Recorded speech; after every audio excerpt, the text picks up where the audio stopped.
A quorum of voting members, I call the July 9th special public board meeting to order. Treasurer Wagner, please call the attendance roll. Mr. Craig. Here. Mr. Crossett. Mr. Lindy. Here. Ms. Mapp. Here. Mrs. Weinberg. Here. Vice President Bolton. Present. President Moffett. Here. Now let us stand for the Pledge of Allegiance.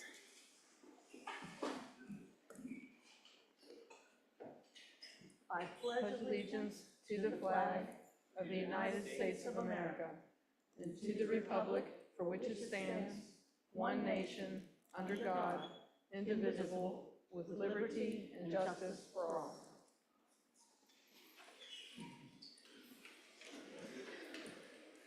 All righty, dighty. Vice President Bolton, please explain the virtual hearing of the public process. Thank you very much. Members of the public who are online and wish to speak during our hearing of the public session may do so by clicking the chat button now. The chat feature will be open for your requests for 5 minutes. If you would like a direct response to your questions, please make sure that you share your name, your affiliation to the district, your school community, your topic, and your contact information. I was trying to buy us some time for the superintendents. Thank you. The chair will now entertain a motion to approve the business meeting agenda and any revisions or adjustments if So moved. requested. Second? Second. Thank you. Treasurer Wagner, please call the voting roll for the agenda. Mr. Craig. Yes. Mr. Crossett. Yes. Mr. Lindy. Yes. Ms. Mapp. Yes. Mrs. Weinberg. Yes. Vice President Bolton. Yes. President Moffett. Yes. Alrighty, so we have a resolution on the floor. I'm going to ask Vice President Bolton, please update the board about the following resolution for honoring Darlene Kamine. Well, thank you very much. It's an honor to do so. As many of you know, over the last several years particularly, there's been a tremendous effort to fund through private funding, as well as some public funding, building a, if you will, a health center at our Roberts Academy on the west side. And leading the charge there, not surprisingly, has been Darlene Kamine, who's been very involved with our district for a number of years, at least 2 decades, and particularly is well known, as a few other folks are, for helping us establish one of our quintessential CPS characteristics and standards, which is community learning centers. So there's a resolution that we have mentioned before a couple of months ago, and then again more recently, and has been posted for a couple of weeks, a resolution suggesting that indeed the health center at Roberts Academy be named for Darlene Kamine. Thank you. Do board members have any further comments and or questions? Well, I, for one, have met Darlene Kamine. She is a pillar in our community, been around for a very long time, and is a long-term supporter of CPS. So I think this is a firecracker resolution for a firecracker citizen and supporter of our district. Very good. Well, then we'll introduce the resolution with your okay, President, Absolutely. and need a second, and I would assume you'd like to second. Sure. Oh, no. But Board Member Weinberg has seconded after your first, and let's have a vote. Yes, ma'am. Mr. Craig. Yes. Mr. Crossett. Yes. Mr. Lindy. Yes. Ms. Mapp. Yes. Mrs. Weinberg. Yes. Vice President Bolton. Yes, President Moffett. Yes, thank you. absolutely. The chair, our next topic, I'm sorry, was put it back on here to clarify the principal selection process by Superintendent Murphy. Superintendent Murphy, would you mind, there was some community confusion around what we decided last meeting, which was last month. So would you mind just offering a little point of clarity? I know you've worked on the process for the principal selection of the 2 schools, and you do have some information to share as well. Yes, ma'am, thank you. A couple of board meetings ago, administration, we were asked to review the policy as it relates to the LSDMCs and their composition when it comes to selecting the principal. And this came up as a result of some community input as it relates to both Withrow High School and Taft High School. We went back, myself, Assistant Superintendent Randolph, who conducted the process, and our general counsel, and we met with both of those LSDMC chairs, and we met with both of the LSDMCs, and we came back a second time, the last board meeting, June 23rd, and resubmitted the names that were recommended to me that I also interviewed for principalship, one an interim and one the full principal. And there was still some concern by the public, still some concern therefore then by the board members, and my understanding was the board directed me to take 90 days to relaunch a full process for the principal selection for those two schools. My understanding is there was a roll call vote concerning the names that were submitted in my recommendations. We moved forward with those names, speaking to both of those candidates around being interim for at least the next 90 days. And then I think there may still be some confusion, but that is what I believe to be true at the time and today. And I know that you've submitted, or you have a plan, I don't know if you've submitted it to all the board members yet, around the 90-day process, the timeline for it. Yes, ma'am, thank you. So what we did was we reached back out to the candidates and let them know that we had gotten a further assignment, as I just explained. And then we reached to Human Resources, and I asked to review the postings, and then asked Human Resources on July 1st if they would repost for both of those positions. They did that. Our typical time that we have the positions posted is about 10-day period of time. So we have a few more days yet before we see who the applicants are, and then we relaunch the process. And so there are subsequent dates that will line up until an October date, where in September I would bring you back a name for both of those schools, and we would go from there, if that pleases the board. Do board members have any questions? Board Member Matt. So thank you for taking the time and the effort to go back and do as the board has requested of you, to relaunch the process and to also submit a timeline for our review of what that process would entail. So my only concern, as you stated, was that around the interim positions, that the recommendations are for those two individuals that are potentially, well, that's being potentially recommended to be the actual principal of the school. So my concern is the presentation of a conflict of interest, given the fact that they are the ones that are actually trying to interview for the position. I don't think that it aligns to allow them to serve in the capacity as the interim during this time.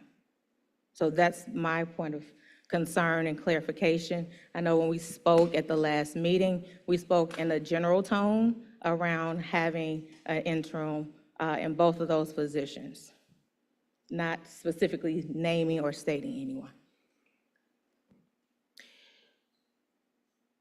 Any other questions on the right side, Board Member Warren? Yeah, so I just have a follow-up question for Board Member Mapp. So are you stating that you don't agree with those two individuals serving as interim, even though we have had a process before that we've allowed individuals applying to serve as an interim role?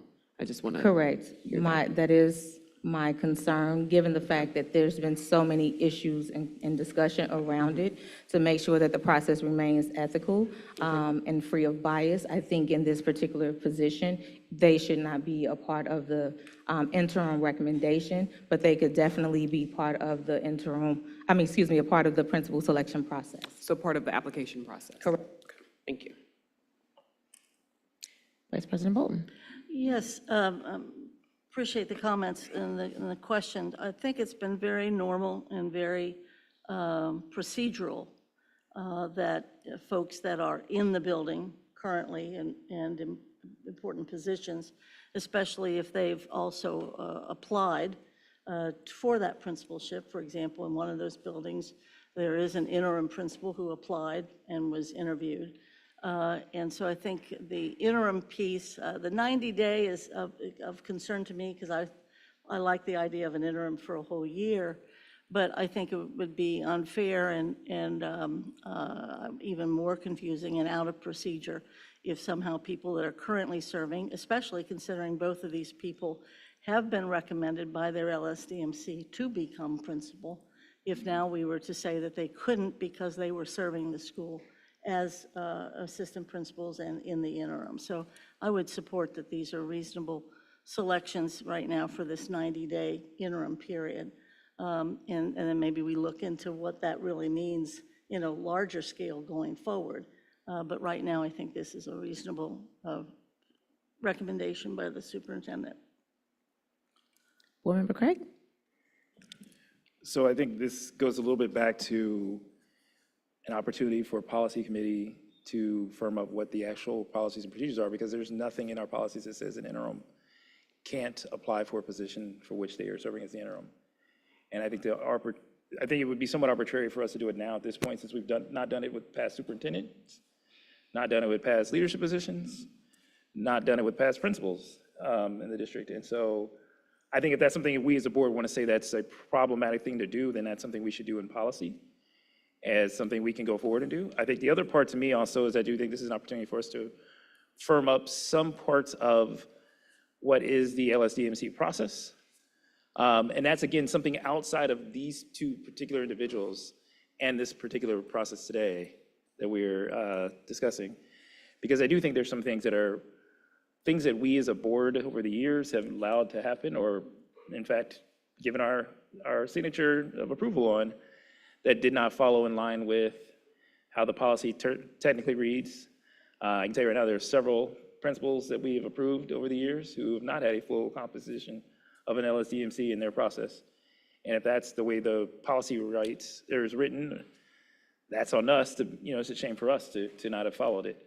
Not a shame on them for going through the process. And so I do think this is an opportunity to do some of those things. I don't know that this would be the time to say we can't allow an interim in this. And even given the nature of what's going on in these situations, neither one of the two people who were put up were coming as the past interim. Now, what we may say, and this may be an opportunity for us to clarify here today, is that they cannot designate a person to serve in the process of the LSDMC's decision-making in that role as interim, whereas maybe in other cases where an interim will not be running, they might be actually a part of the LSDMC process, that there may be someone else that's within the school that's designated to serve in that capacity, given that they are candidate. And I think that's probably something we should be doing in general when there's somebody who's in an interim role who might be applying for the position. They, in theory, can't be also composing of who gets to be on the LSDMC and all these other parts that principals would generally be a part of. So, I mean, I think that may be the only other thing I would ask us to clarify in that process, is maybe removing those folks who might be interims who would choose to apply from the LSDMC process and have someone else designated by the, by assistant superintendent or someone else to designate a person within the school to serve in that capacity. Because I do think that is potentially absolutely a conflict of interest if you're also the ones picking the folks who get to pick who you are, whether or not you get in the role. It does, now, I think that's also been done in the past. And so that might be just a moment for us to get a clarity on that and really provide that clarity to the LSDMCs. Thank you. Seeing no other comments, I'll offer my thoughts. Oh, I'm sorry. Jim, your mic wasn't on. Oh, your light doesn't work. There you go. Yeah, I think that one thing we should keep in mind is student outcomes. And I think having some stability in the leadership in the building impacts student outcomes. I think when you have a little bit of instability at the top of a building, in the principal job, classrooms feel it, teachers feel it. So I would support having the interims be the folks that were recommended. Just from a stability standpoint in the school, there are already assistant principals in those schools, and I think that's important to keep student outcomes on our radar in terms of what we do as a board. So thank you. Thank you. Since you were the person that put this on, I'm going to let you have one last word. Yes. So I can appreciate and receive everything that everyone has shared.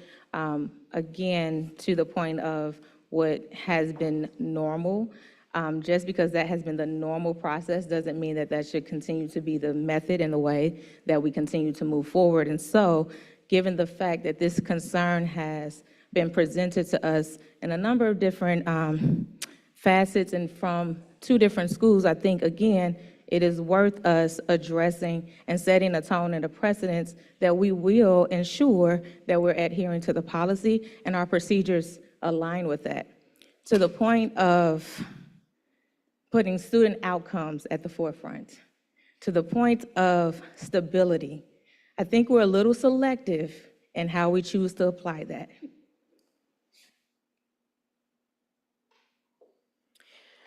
So were you finished? So I will offer that we've received a lot of comment from staff to students to community members to alumni around both of those schools. And I do agree with my colleague, Mr. Craig, that we do need to set some parameters around the interim being able to designate people to sit on the LSDMC. I do think that there is a potential for a conflict of interest. It concerns me just that the process wasn't followed with fidelity and integrity in this particular instance and another instance. Whether or not it's been consistent for years, those LSDMCs have not complained as much as these LSDMCs have and their communities have that I know of, that I know of. And so the lack of consistency, the lack of transparency is concerning to me. And so, but I also did hear that 90 days was short, and who would want a 90-day position? So I did not think that we were appointing them for 90 days because of the point that was made that perhaps they wouldn't want a short-term position. To the point of offering some consistency for the students, I think it would be it could have the potential to be interrupting in the middle of a quarter. But I also think that that would lend itself to be skewed a little bit too and a little biased, and so that concerns me. But I hear what my colleagues are saying. As long as the 90-day process is done with transparency and fidelity moving forward in these particular incidents, because we've actually had more than just 2 schools, LSDMCs, complain about their process for principal selection. So maybe the public doesn't realize that it has been a broader conversation than just 1 or 2, but because there are those complaints, I do think the board should look at the LSDMC policy. In fact, I think I brought it to the policy committee first. It didn't stay there because they wanted it to be a broader conversation, but the LSDMC policy was revised when I got on here in 2022, but we didn't have many of these conversations that needed to happen. I do think we need to make an assignment to the policy committee, if they're willing to take it, to look at interim positions, particularly at the building administration level, and around the LSDMC policy, that they should not be able to designate positions to serve on the LSDMC as an interim. And they also, we may need to put some other restrictions around there to be effective immediately, August 1st, or whenever you all do meet, because we do have these particular situations that have the potential for a conflict. I also want to say we got some emails on all sides of the decision. We got some emails for, we got some emails against, we got some community members for and against. And the last thing that this was a power struggle between the board and the superintendent. I, as the board president and as a board member, would welcome the opportunity to work with the superintendent. It was because the community and the students and the staff, was because there was so much conversation around it. It was not because of the recommendations of the superintendent. It was not due to a power struggle with the superintendent. It was due to people telling us that our board policies were not followed, and that is what the board is for, is to establish policy. and to ensure that those policies are followed. So it was strictly out of that wanting to have fidelity in following the policies properly, not because of what the superintendent has recommended. So what am I hearing? Board Member Lindy. Thank you. Just on the policy committee front, I think what is certainly within scope for the policy committee is what changes might we make to this policy going forward? And if that's the assignment, happy for us to do it. I think if it's anything in the space of was a policy followed, or in like a currently live sort of set of circumstances, what should the board's directive to the superintendent be? I don't think that's us. I think that's whole board. And so like if, I say that and I want to say that in the public meeting, because if we talk about it in policy, and happy to, it won't have anything to do with these particular two hires. I think it'll have to do with what is true about LSDMC policy going forward. And I'm one member of a 3-member committee, but I think my first question would also be to the administration, what's your perspective on whether there should be any changes here or not, and why? And I'm certainly interested in hearing that perspective. And again, so like if that is the charge, happy to look at it, but I just want to be super clear, it's not going to have an impact on these two live processes or what the decision is there. So just to clarify, my assignment to the policy committee is there is enough information with the 2 other committee members who have community connectivity to shape the community perspective. The board voted to pull those, and we had a lengthy discussion around that. So I think it was clear that we wanted the policy, we wanted the LSDMC process to be followed. We're not talking about whether or not the policy was followed or not. So it should definitely stay on what changes need to be placed within the LSDMC policy to be effective moving forward so that we don't find ourselves here again. And administration does sit on the policy committee as well, or a representative, and so it should absolutely be shaped with influence from both the community as represented by the board and the administration for sure. And I think that we've given enough guidance, I would imagine, in this particular forum for the administration moving forward. She's got a plan, a 90-day timeline. I don't know if everyone's seen that, but you will. And so I think that we're pretty clear on where we are moving forward with regard to these 2 positions. Does anyone else have any other questions or comments? Vice President Bolton. Yes, and the interest in preserving the policy and making sure it's enforced, I think that's why you got I believe it was a 6-0 vote to the motion regarding the need to have a review of what had transpired. So I think that's great. I think that's important. But on the policy piece, I want to back up with Member Lindy. Chairman Lindy is saying, too, not only is this a policy issue that the policy committee can handle, but it might be one of those issues where some of these very specific procedural things really are administrative guidelines. And I would hate for our policy to start to reflect, procedure more than policy. So maybe part of the assignment going back to policy is have the policy folks take care of the policy, but also if you can kind of oversee any work that the administration will do to improve the guidelines so that we can kind of keep policy and procedure somewhat separate. And I think this has all been very good discussion. Thank you. Chairperson Lindy. Just for wanting to make sure I'm clear, I heard both we should look at the procedures and we should keep them separate. Which is the thing you're requesting of the committee? I'm saying you perhaps might want to oversee or direct within the policy parameters, the administration coming back with guidelines to you, but we don't approve the guidelines as much as we obviously approve the policy. So I just want to make sure that we keep the purity of a policy versus and the purity of procedure. So just to keep that in mind rather than, so it's not to oversee, but to kind of direct them to make this clear procedurally. Is that good for you? You clear?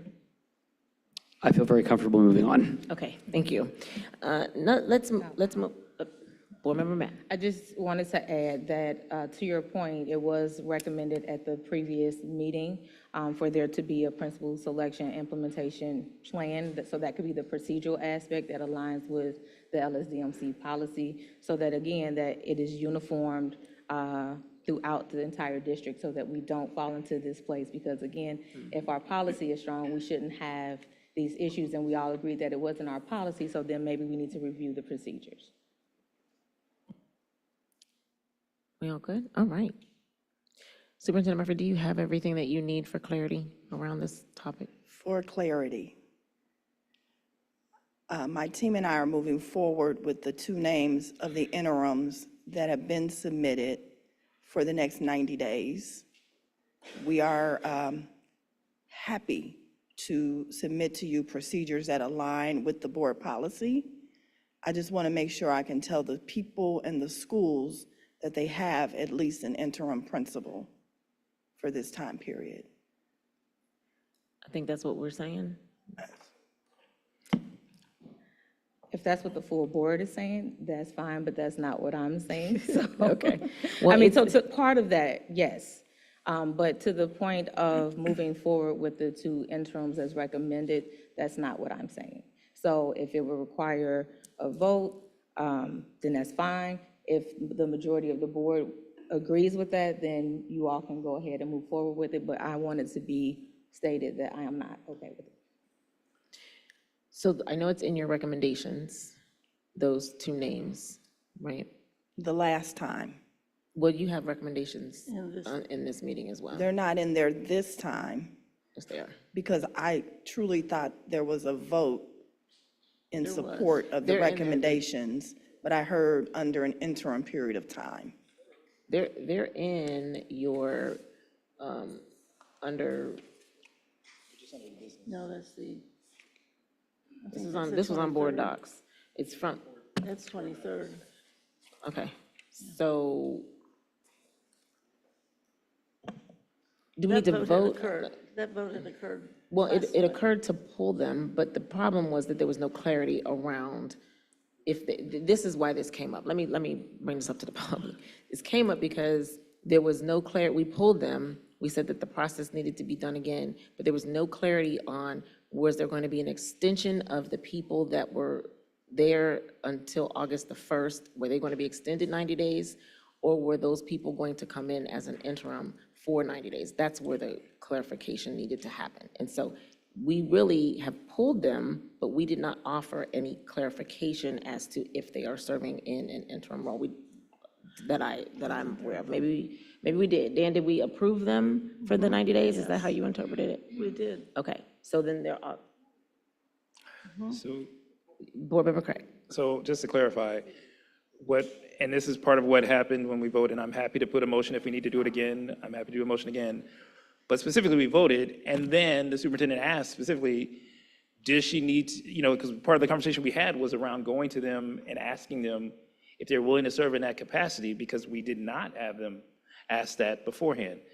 And so happy to put the motion on the floor now if we need to do a clarifying motion and do the vote. But I think it would have been disingenuous for us to have said to make a interim that then would have had to come back to the board knowing we only had 1 meeting and that would still required us to select someone in the time period in which, again, there's not a lot happening in our schools that would have allowed for the schools to not have leadership. Like, they would have needed leadership. They need leadership now. And so I again, don't think it would have been genuine to go to someone and say, will you serve in a 90-day capacity in a position that you had not applied for, you were not interested in, you were not going to do long-term. I think that's bad business on our part. So I'm happy to make the motion now if it'd be helpful. Well, that's Even if fine. it's just clarifying. That's fine, but that's also part of the reason why I was confused, because why would these people take a position for 90 days knowing that they could possibly be moved? To your point. But the same reason, though, that they may want the position. I think the point of it is that if you're asking an assistant principal somewhere else to come to another school to serve in an interim capacity for 90 days for a position they're not going to take, There is no assistant principal who will do that, at least as far as I know, because it's pointless. Like, it's not a career mover. You don't get any credit for it. I get it, but it's also the same But I'm happy to put the pointlessness. motion on the floor if that'll get us moving forward to at least We're gonna go confirm. around one more time, and then we're gonna accept your motion.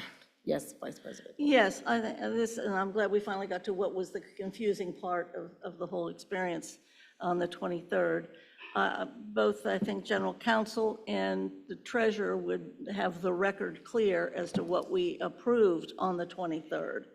And I know that one of the things we agreed to was that, and there were 3 principles really at issue initially, and one went through, and that was at, I believe, at Roberts. And then another one was the superintendent recommended for Withrow to be interim with that name.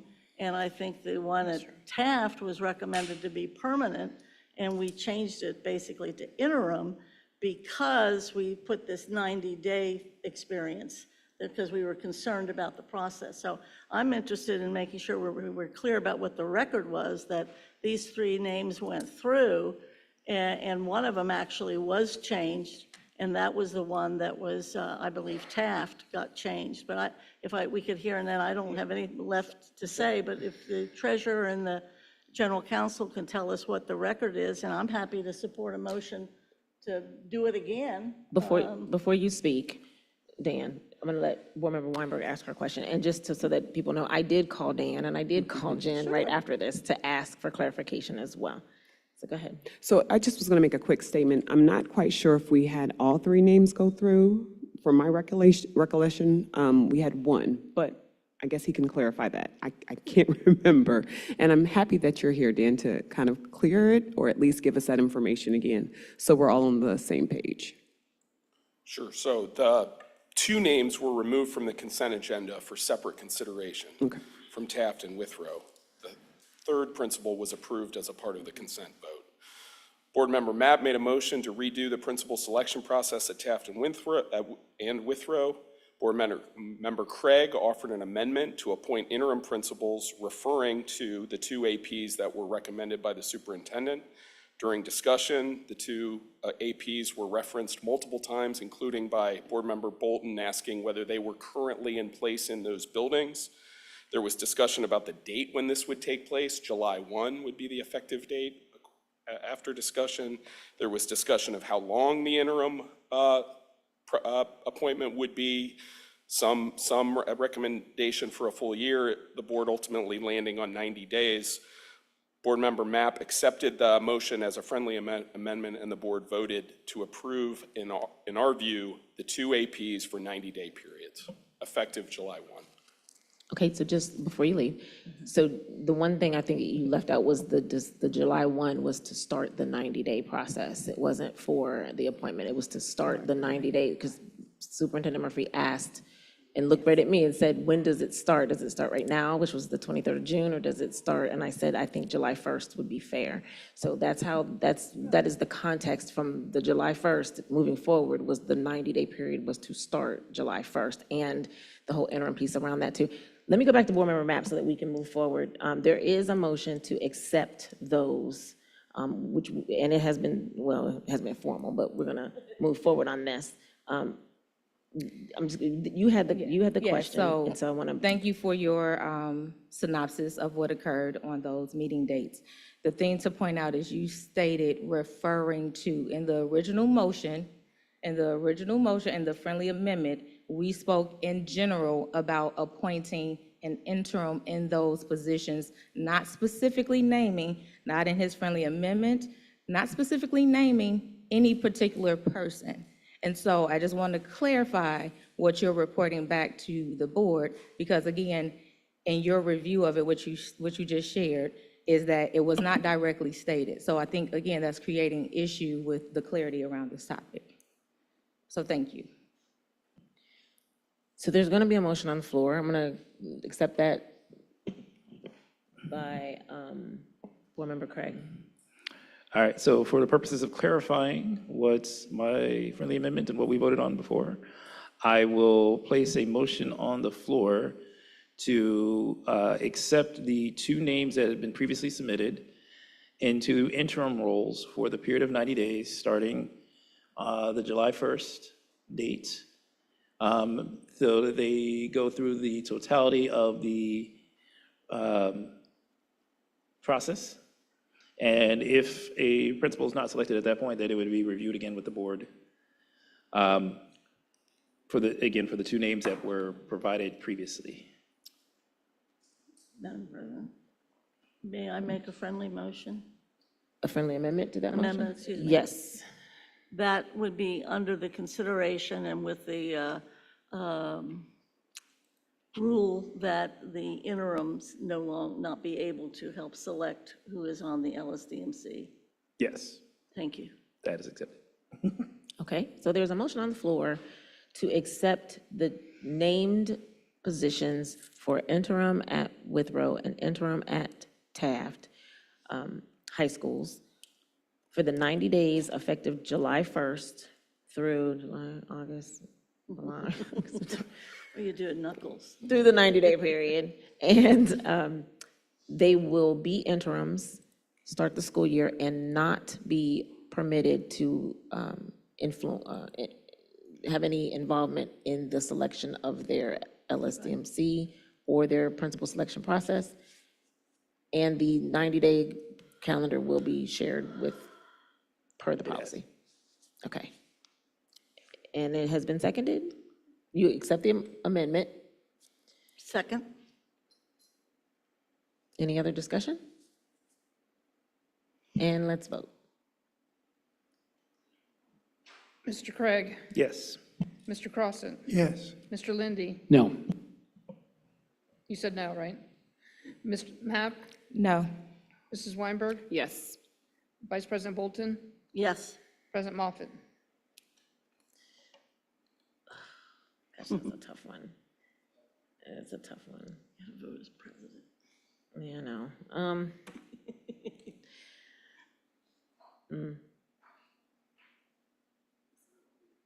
Yeah, I'm gonna have to, I'm gonna say no.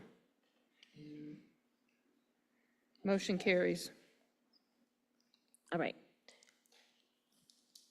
So we're at the point on our agenda where the chair is yours, Vice President Bolton, to conduct our hearing of the public. Thank you so much. Let's see. And indeed it is. Okay. We are now at the item of our agenda for hearing the public. Each speaker will have 2 minutes and will address all comments to the presiding officer. If you're online, once a request to speak has been guaranteed or granted, you'll be invited to participate and enter. You should click on the camera icon to go interactive. Provide your name, your affiliation to the district, your school community, your topic, and your contact information if you would require and request a response from the administration. This request is consistent with board protocol, and we appreciate your help. In the unusual event that someone is not willing to follow the protocol, we reserve the right to end that person's time. Again, each person will have 2 minutes to speak. When speaking, or excuse me, when the timer goes off, your time is up. Please refrain from any discussion of personnel matters regarding names, positions, whatever might be acceptable, but not names. After speaking, if you're online, you will briefly see the welcome screen again, and you'll transition back the streaming meeting. Finally, we ask that the public, all your public commentary, be respectful to all listeners. Thank you so much. And today we have, I believe, 4 people in person today. And Rob, how many do we have now online?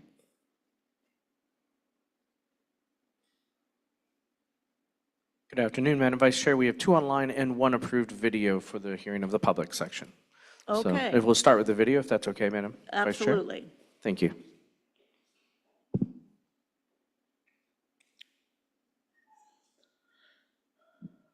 Whoops. Student at San Montessori. Kids have a lot of. Hi, I'm Rami Luton. I'm a 6th grader at San.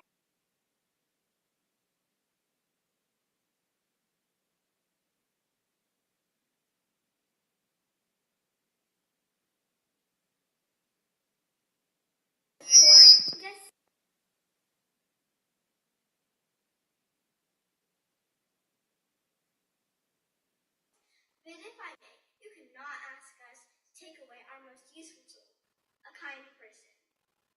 That's like saying doing a complicated math equation without a calculator. Yes, it is possible to do, but as kids, you're asking a lot. I know so many students who would be here today if they could. One year we had the most helpful help we can get. The next year we're forced to figure it out ourselves. Look at what you're asking us to do. In respect for you, our kids, we need someone besides our teacher who's taking care of the other 25 kids who can give their full attention to us. I have had so many rough days in the school year, you wouldn't believe how many breakdowns I've had. And I cannot imagine doing that all over again. Every Monday, I look forward to seeing Miss Nicole so we could figure out new strategies to keep my emotions in check, and we would talk and listen to each other. Please don't take that away from me. Please don't take that away from the other kids who need it too. If I ask the whole school to raise their hands if what you're doing is unfair, I guarantee I would see hands of all above. Hands of those who've experienced meeting Doug and Miss Nicole. Hands of people who don't even know what's going on, but know what's right. Hands of people with limb differences and different skins, shapes, and sizes. Hands of those who care about Sans Montessori. Let me ask you this. Would your hand be up there too? Thank you very much. While we hear, let's do the other online, but while we do that, let's have Mr. Burling, Ms. Thomas, Mr. Brame, and Ms. Davis. Come on down, sit in the front row so we can move through your presentations. Rob, you do the video for us. Absolutely. All right, our next online speaker is going to be Herschel Daniels. Herschel, you can unmute your camera, and I will unmute your micro. There you go. And you can go ahead and start. You have 2 minutes. Thank you. My name is Herschel Daniels, and I hope you can hear me. My company, Herschel Daniels Jr., did propose to create under authorization of the school board policy 9555, a consortia in support of providing financing. And I'm going to be submitting an updated report in line with the U.S. Department of Education directives, the school board response, and the market response. We did have a meeting with PNC Bank as part of our National Community Reinvestment Coalition. They informed us that of the $88 billion community benefit agreement, that approximately 3% is left for closing this year. We have others such as US Bank, Huntington Bank, and others. And so we are finalizing the creation of the consortia with the Buckeye Black Chamber of Commerce, the National Alliance for Black Business, with the Cincinnati Empowerment Corporation.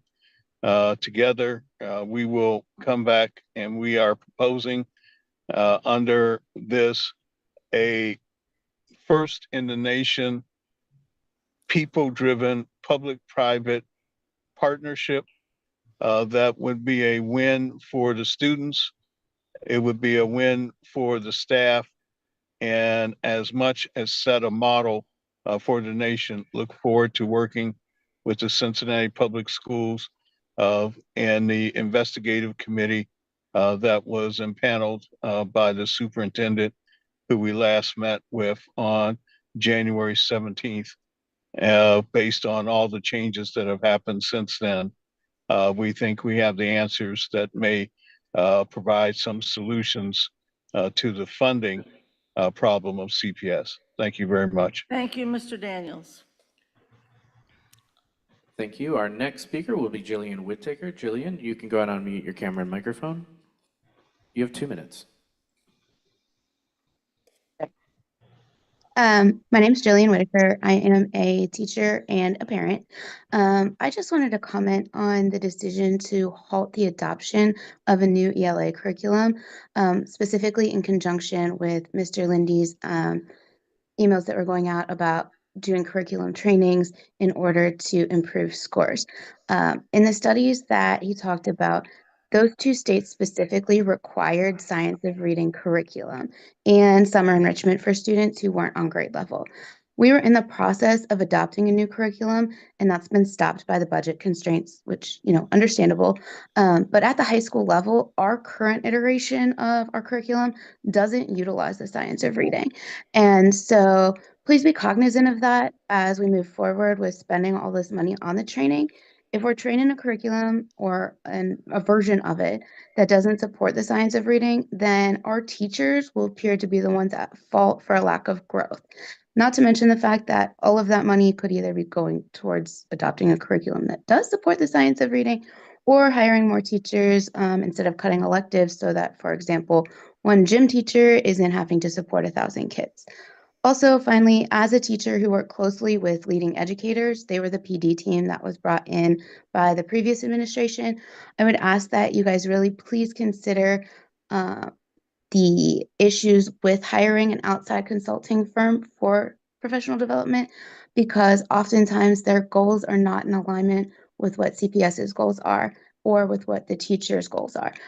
So please just keep all of that in mind as you move forward in order to help make the teachers the most successful that they can be. Thank you. Thank you. Mr., is that it, Rob? Mr. Burling, and again, refrain from individual names.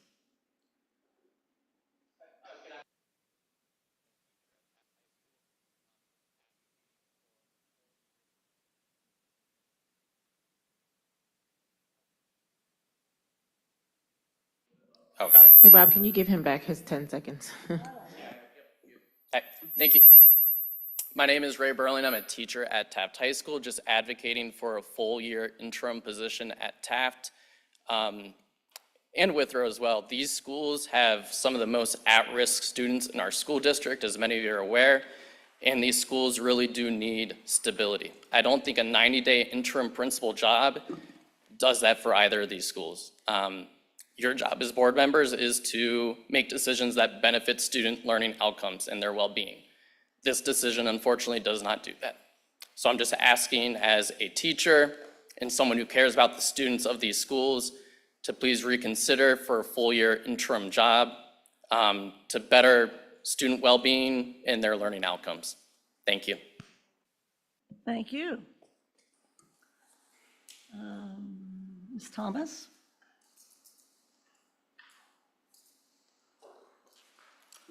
Good evening to the board. I thank you for the opportunity. I'm here as an advocate myself for all children, all students. My concern is about the budget cut that's getting ready to take place, where the children will be more of a crowded room size and all of that. My concern with that, if that happens, I feel that that would be a distraction. A teacher trying to cover more of a large class for the children to learn. To me, that's a concern. That would be a distraction. Also, I feel that, we have wonderful teachers. I'm an old school, I'm gonna say old school, Cincinnati Public School student. And the teachers and all of the staff was wonderful, and I can say that as well now. I feel that the children has their worth, that their decision to go to school every day. Like I say, I'm a concern as a grandparent. We try to have them with perfect attendance and all of that other things that happen. That's important. That's their worth. And that's the worth of the staff and the educators as well. To try to help the children. You know, they're our next generational trailblazers. They're the ones that's going to take our place. They're the ones that might be taking the spots of higher positions where their good will show, their talents will show, and the teachers will show their work. They'll see their work. They'll see their worth. And even the higher people that has helped and know these children. So my concern is to see that the children, you know, be respected. We're in a time where the children need to be respected, not worry about school, not worry about different things that's happening. You know, they're gonna be great. Thank you so All much. children gonna be great. Thank And you I so thank much. you. Thank Thank you you.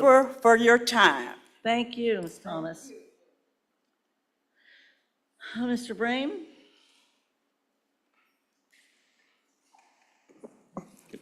Good afternoon. My name is Tom Brame. I am a member of the GCFL, which is the Greater Cincinnati Faith Leaders. We got together back in February with everything going on in the nation. You all know what's going on. But as faith leaders, we got together. And one thing that we want to do, one thing that I want to do is come here to let you know that we are in support of whatever agenda that Superintendent Murphy has in front of her. We know that Cincinnati Public School is the second or third largest school district in Ohio. We know, we've heard how there's some issues that are going on in Cincinnati Public Schools, but we as a church community, a lot of our churches are near a school in Cincinnati, is CPS. And one thing that we want to show is that we are here to support the students. We're here to support the school district. And the one thing that we're already setting ourselves up to do is support House Bill 96. So we'll be doing some letter writings, but we want to just let you know that we're out here. We've been meeting together for 4 months, and now we are going to start mobilizing, and we want to make sure that we let you know that we're in support of whatever the school district and more importantly, whatever superintendent's agenda is. Thank you, Mr. Brame. Now, Davis. Hello. Hello. My name is Christian Davis. I am a CPS parent, and I am the founder of Cincinnati Parent Empowerment Network. We are the largest local parent-led organization with over 26,000 families that reside within all 52 Cincinnati neighborhoods, Hamilton County, and other nearby counties. We have recently launched a parent education movement called CPEN EDU Amplified, where we are taking a strong stance on advocating for better schools within Cincinnati and advocating that parent voice is heard, included, and amplified at all decision-making levels. Parent involvement in school budget meetings is crucial for ensuring that the budget reflects the needs and priorities of the entire school community. We are pushing for a more prominent place at the school budget table. Public education funding has always been America's biggest spending program for reducing inequality.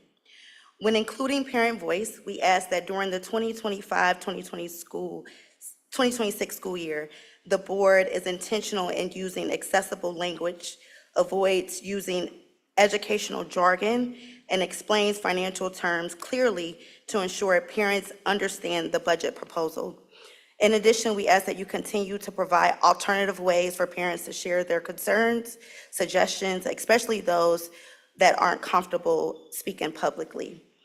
And lastly, we ask that the district host workshops around school finance and budgeting.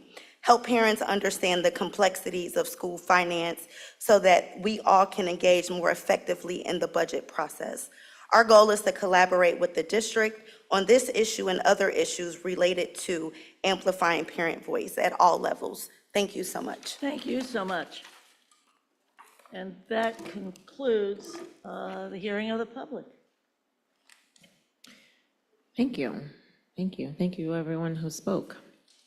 Treasurer Wagner, please present the following your topic around the state budget update, along with the, I think it's you and the superintendent are tag teaming this. Yes. So get ready, this Thank is what you. we came for. So, yes, I wanted to start off by saying thank you to my partner to my left, Superintendent Murphy. High five. We'll high five at the end. Remember this moment, we may need it. Mike Guston, Assistant Treasurer, soon to be Treasurer, and Jeremy Gollihue. This has been a process that could have been very divisive when it comes to trying to figure out what to fund, what not to fund, but we stuck together and we got it done, and I'm very appreciative of my colleagues. So if you can go ahead and advance the slide. We also wanted to thank board members for making tough decisions and taking all the feedback from the community and passing it on to us. Our union partners for sitting at the table with us and helping us find areas that we could carve out. Leadership team who stood in the gap between staff members and the tiers that happened with budget cuts, things that telling people what could be funded and what not. Just our staff and especially the media who helped us get the word out. We did a lot of interviews on media talking about our woes and our challenges. And then all the families, community members that did write letters. So thank you so much. We really appreciate our voter support and helping us get to where we are today. So next slide was a huge thank you to Governor DeWine, who gave us 67 vetoes, which covered most of our concerns around the state budget.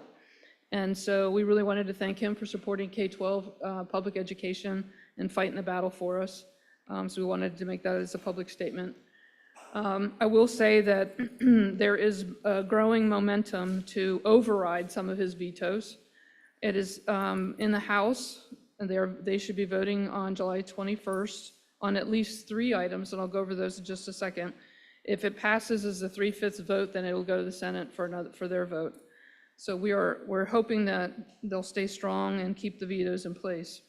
So the next slide will show you, if you remember at the last board meeting, we started to share our biggest concerns around funding for Cincinnati Public Schools. The first one was the formula where they updated the income values but not the cost values, and that did not happen.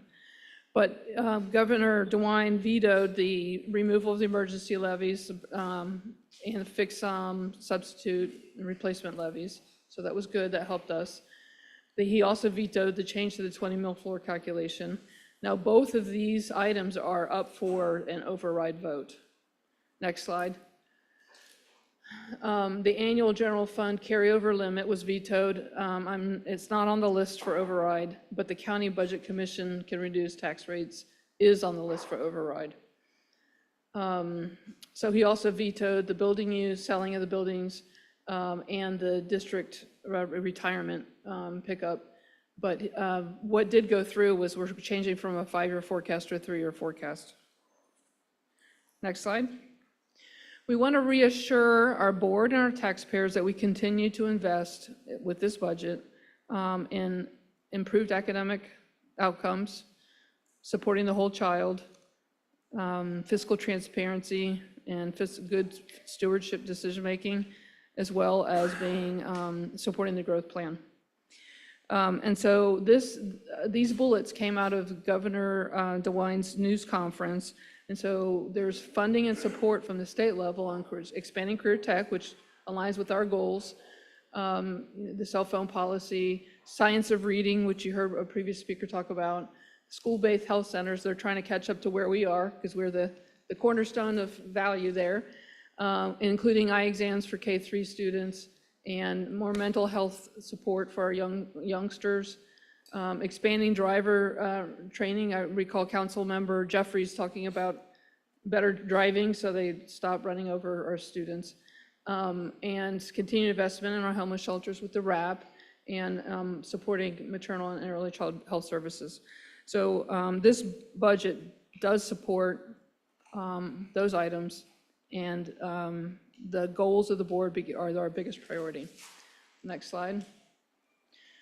So this is where we landed. So if you recall last time, we showed you the difference between the House budget, the Senate budget, and the governor's budget. The conference budget that was approved is the dark blue line. And And so that compared to the House budget, which is what we built the forecast of the budget target off of, there's a $5 million gap, and then 3 million based off our estimated aid. So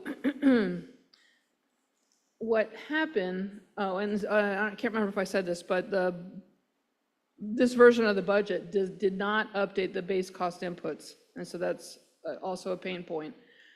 So as future letter writing and campaigns, that's area that needs to be focused on. And Mike is going to explain how the revenues changed based on this. But the good news that helped us get to a balanced budget was the simulations that they were giving us earlier in the process was based off of our January #1 foundation payment. We were still cleaning up our student data. So by the time they updated it in June, we had much more funded students. And so that brought us, was it $6 million more in revenue? Yeah. And so the next slide shows you across the state, who were the big winners in the state funding and who were the big losers. And you'll notice the more affluent districts got more money, while the urban and the more less affluent districts across the state lost money. And so that's kind of a painful pill to swallow. Next slide. So now we're waiting for the other shoe to drop when it comes to the federal funds. And this is where Mike is going to help us with the next couple slides. So Mike. Sure. Thank you, Treasurer Wagner. If you go to the next slide, Rob. There are some pending bills to watch. First one, as Treasurer Wagner mentioned, is a potential override of the governor's vetoes. That's coming up on the 21st. There's also a bill out there, House Bill 335, which is called the Property Tax Relief Now Act. That is kind of a conglomeration of all the bad for us property tax things that were in the budget are now in a standalone bill. So we need to keep an eye on that. That has the 20 mil floor issue, calculation issues, that abolishes inside millage, eliminates a bunch of types of levies. So that's a big concern for us. Senate Bill 66 is still out there, so we've talked about that before. There are a bunch of bills that want to deal with rollback and homestead exemptions. For the most part, homestead is a good thing for us because the state makes us whole. So as long as the state continues to make us whole, increasing, the homestead exemptions is a good thing for everybody. And then finally, there is a potential statewide ballot initiative to eliminate all property taxes. So if you go to the next slide, Rob, just to remind folks, any change to the 20 mil floor is going to be a loss in revenue to CPS. Nothing will hit until the 27 fiscal year for us, just because it takes a while for property taxes to work through the system. We would be looking at a loss anywhere between $5.5 million for a half year to nearly $11 million for a full year. And those kind of losses will continue to some extent until we get back down to the floor. Next slide. There's a couple other things. If, for example, all property taxes were eliminated, that's nearly 2/3 of our revenue. I mean, it's disastrous to every government agency, not just school districts, but they have to be replaced with some sort of income tax or some other sort of tax. Likewise, eliminating inside millage would cost us about over $36 million a year. So again, these are potential things that could be legislated that would have a massive impact on our local revenues. So next, let's talk about federal funds. I know it's been a popular thing. So just a reminder to folks, we get about $47 million a year in new money just on federal grants. These are things you might have heard of: Title I, Title II, Title III, Title IV, IDEA-B, McKinney-Vento, Homeless, Aspire Adult Education, Head Start. Each of these grants has a specific purpose, and so we spend the money accordingly. The thing to know is the federal budget year is kind of a year ahead of our budget year. So the money that we would have been allocated or were allocated on July 1 is part of the federal fiscal year 25 appropriation. And that becomes important as we go through these slides. Next slide, Rob. So on June 30th, the day before we usually get the allocations, the Department of Education sent the following message to all states. And the high level of it is departments basically pausing giving the states their Title II, Title III, and Title IV money.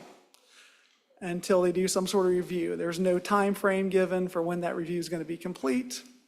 So everyone's in kind of a holding pattern. And again, this was on June 30th, and we normally expect to start spending this money on July 1. If you go to the next slide, you can see for us, this is about $5.2 million. Mr. Lindy? We should go back one slide for 1 second here, Mike. I know we're fortunate to have some members of the media with us. I just want to make sure I'm reading this correctly. This is federal money this is not a hypothetical future reduction in federal title dollars. This is money Congress has passed. It's money the president has signed in an appropriation that has already gone through both houses and the White House. Yes, this is the federal 25 appropriation. And the president of the United States is just saying, I choose not to give that money to the schools. The Department of Management and Budget, but yes, Who's appointed, the head of which is appointed by the president of the United States. yes. Yeah, so to me, this feels completely lawless and a big deal. And I hope at some future point, maybe after we've had a chance to connect in executive session, I think that lawless behavior from the federal administration should be met with some kind of response from Cincinnati Public Schools. But I just wanted to note that I haven't seen anything like this in my 6 years on the school board, and I hope it's something we can do something about. Thank you. So this is about a little over $5 million of actual money that we planned on spending this year. The one that we weren't really expecting was Aspire, which is our adult ed that also got lumped in. That's about 1.2 million in addition to the title dollars. If you go to the next slide, Rob. So that, again, that is for this fiscal year 26, what we were planning to spend. Looking forward to 27, it's already been telegraphed in some of the budget proposals that we can probably expect a complete elimination of Title III, which is money for English language learners and immigrants. That's about $500,000. And some combination of Title II. Title II is for improving teacher quality. Title IV we've been using for social emotional learning, some supplemental curriculum, a lot of really important things. That those two would be put into some sort of block grant, and there would probably be a reduction to that, and states would have more control over how that money's spent. So right now, our federal allocations are pretty standardized. The block grant could take that away.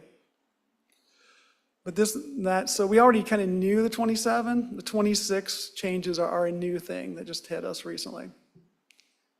Rob, if you go one more. So I'm going to wrap up here. So just thinking forward to our 27 budget, I know we're looking at the end of the 26 budget, but just high level as you start that conversation. So expect our state aid to remain flat. You know, the state budget is a biennium, so it's a 2-year budget. So we pretty much know where those numbers are going to be. Expect some version of property tax reform to pass, either through House Bill 335 or some version of that. Expect a reduction and loss of Title III and reductions in Title II and Title IV. And just reminders, one of the things that we did in this budget process is we have a balloon payment for tech devices that we'll have to budget for next year. So talking about the journey, which, go ahead to the next slide. This really began last year with the loss of, remember, the ESSER cliff. We had a bunch of stuff in ESSER that we had to decide whether we were going to bring back into the general fund or eliminate. And then we also had a transition in superintendents right in the middle of the process. And so that was rather challenging, but I just wanted to remind everybody, but this has been like a 2-year journey for us on reducing the budget to match our anticipated and ever-changing revenues, ever-reducing revenues, let's say. And so I won't go over the details, but we did reduce positions and contracts last year. And I know I recently was asked why central office wasn't cut, and that we cut 51 positions last year and some more this year. So the next slide shows you the journey that we started this year, which always begins in October, where we take a picture of the student enrollment, and Jeremy and his team do the student projections for the following year. This was a challenge because of the restructuring of the district. But those student projections are used by school, by grade level, to begin the budget process in terms of creating the school staffing. So we use the November forecast. So remember, we present our forecast in November and then update in May. The November forecast sets the budget target for the general fund each year.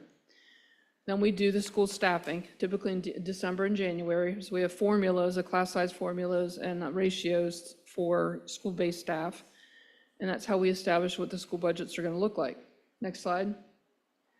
In February, we had the board workshop where we talked about challenges and goals, what we wanted to make sure that we were funding. In March, we talked about what were the critical minimums. So what is the very minimum that we could operate on, and then try to build the budget from there. So trying to go back to a zero-based budgeting process.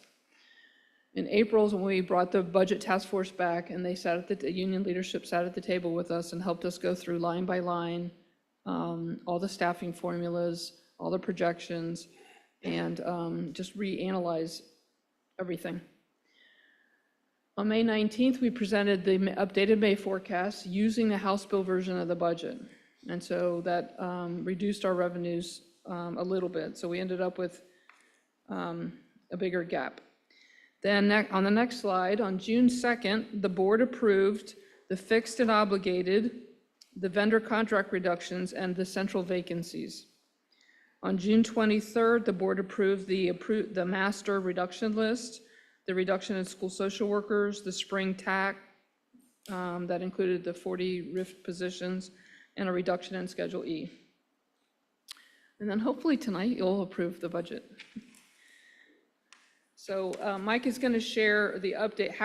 So we were able to balance the budget, yay. Part of it was a change in revenue based on the state funding, and then part of it was on other changes to the expense side of the house. Mike's going to talk about the revenues. Thank you, Treasurer Wagner. You go to the next slide, Rob. So the slide here is 3 kind of forecast versions. We have the November forecast, the May forecast, and then once the budget was approved, we did another revenue projection. So thank Mr. Ashley for his work. He's in the audience. Yes. For his quick work to redo this. And so what you can see, if you look between November and May, our revenues went up by around $6 million. And there was some pressure at that point to change the budget target. We held off because we didn't know where the state would land. Now that the state's landed, we're looking at a total revenue of about $626.5 million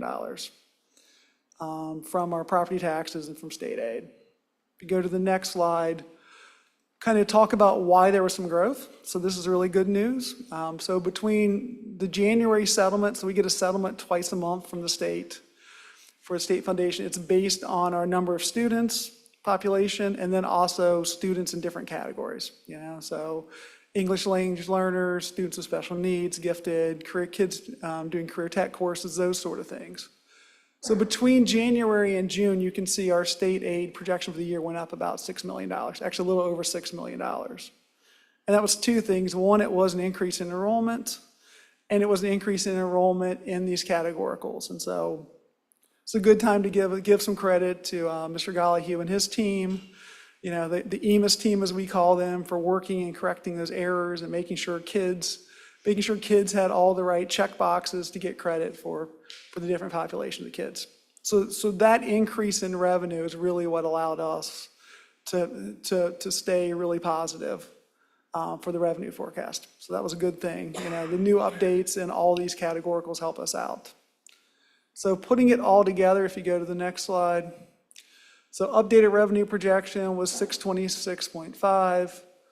As the board approved to add on the 23rd, the additional TIF money from the city, that was $5 million. Proceeds from sale of property was $1.5 million. That leaves us at 632.9. Part of the cash balance policy is we were setting aside some funds for the to increase our cash balance. That's done. And then the bottom line there isn't revenue, but what this is spending some of the preschool prior year cash. So part of the levy of the preschool in the early years, we brought in more revenue than we expended. And so as we get to the out years of that levy, and Treasurer Wagner's talked about this many times, we're spending more than it's bringing in. And so we're able to use $2.2 million of that money now that we have their budget in place, we know what their budget looks like. So that gives us a budget target of $634.7 million.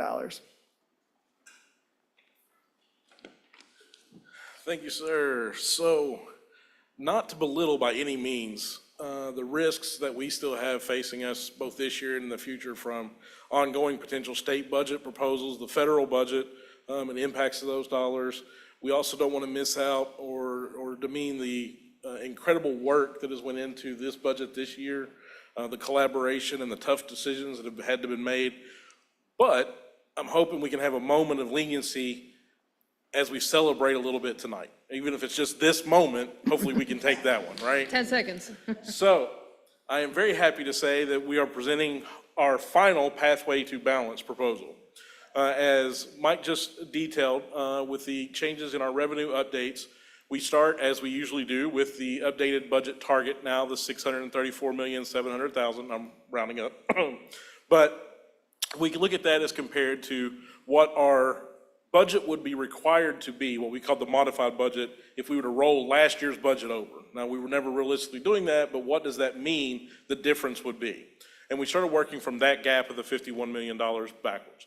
We've segmented this into the 3 milestone really points on our journey through the pathway as to how we've got here. Each segment you'll see has the overall category that we've made it to, and then it combines underneath the individual pieces that comprise that bucket. So the first is the master list of reductions, which was projected at $28.9 million. You can see that includes the vendor contracts, 32.4 central office positions, all the other operational expenses we looked at, as well as our right sizing of the preschools. The second area or milestone were the additional reductions that the board looked at and approved previously, including the Schedule E reduction, the reallocation or realignment with title funds, the 1-year, at least partial deferment of the ITM device lease payment, the realignment of the executive assistant pool, the reduction of the school social worker positions, as well as the 109.9 teacher positions from spring TAC and the included RIF, which brings us another $21.1 million. And then the final milestone category are the budget refinements. So these are the things that we have developed at the very end as we've been able to, one, shift the appropriate indirect costs to be able to be funded by grants, as well as updated our previous year encumbrances to adjust our negative contingency. So when we take all 3 of those together, we now are proposing a balanced budget with a current gap of 0. So next slide. We want to celebrate. We are submitting to you. We are submitting to you for approval the fiscal year 26 recommendation from the superintendent on $634,682,007. Happy to answer any questions. Board members, thank you for the presentation. Thank you, first of all. Let me not just rush that. You presented darn near 30 slides, and you did it very well. You all have done a great and amazing job in putting all of this together and all of your hard work. So one more time, I want to say thank you to everyone that was part of that process. So let's just give you a small 3-second moment of silence and a thank you. Now the question. So, Board Member Lindy. Thank you. I want to commend everybody for the hard work that got us here and really mean that. Thank you. And we just add, I think that there are some, I agree that we should celebrate, and I think it's worth celebrating a couple other things too. In addition, I know I've made a big deal about this, supporting educators in implementing the curriculum well. I'm really glad that's in there. But even in addition to that, in policy committee, we talked about a new financial reserve policy. Am I right in thinking that that's in here too?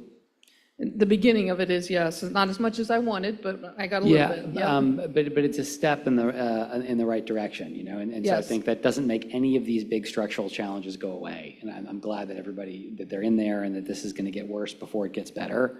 But I can imagine different versions of this budget that do not include a bump to the financial reserve that puts us on the path to do that. That's in addition to the curriculum support and everything else. So thank you, and I really appreciate it. Thank you. Thank you. Board Member Craig. So let me start by also saying thank you. And I know the hard work, because we've talked about some of these things for the last year of getting us here. And I think this is an example of just the reality of how school budgets are going to be handled for the next couple of years. Unfortunately, because the reality is that we are going to have to make even harder decisions every year than we had to make this year and than we had to make last year. And I think that's the other part to this that is truly a mark on everyone who has had to deal with having to do sometimes less with less and sometimes more with less. But the reality is that we have to really rethink how we do education as a whole, because the challenges aren't going to get any easier. And I think as your points out, this is great for us to get to this point, and it took a lot of work and effort to get to that point. I just wanted to highlight a couple of things that I think is just something for us to be paying attention to as we go forward. You know, there's been a lot of discussion about how do you which positions you remove, which positions come out of where, the reality is that you need both the folks in the classroom and the folks who are able to manage the things that help the people in the classroom do their job to run the school district. And a district the size that we have, with the needs that we have, with the amount of classrooms that we have, with the amount of things that are counted as central office budget items that are really things that sit in the classroom building and that help the buildings manage themselves and survive each day. It is a big challenge trying to navigate those really intertwined things.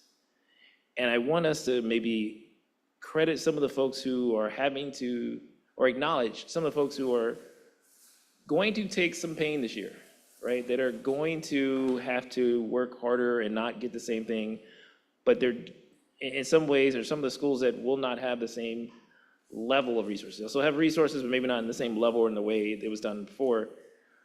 But those folks do that because the things that matter most is to ensure that our kids get a good education. And I think that is what is the hardest part to all of this, is that everything that we have to give up, or everything we have to say we can't do, is something somebody likes. It's something that benefited somebody. And so I really appreciate the hard work you all had to do and the hard work that you all brought back to us to look at, because I do think that we sometimes get lost in what is the ultimate goal. The ultimate goal is to ensure that our students get a good education, right? The second thing I want to say, and this is the other part that I think is appreciative for what the governor did, but also a recognition that we need voices out there continuing to push the governor and continuing to push our state reps, because I know there's some state reps who, while they voted for this big omnibus bill that included a bunch of stuff that they may not have agreed with, they're going to get pressure to keep voting in support of these things.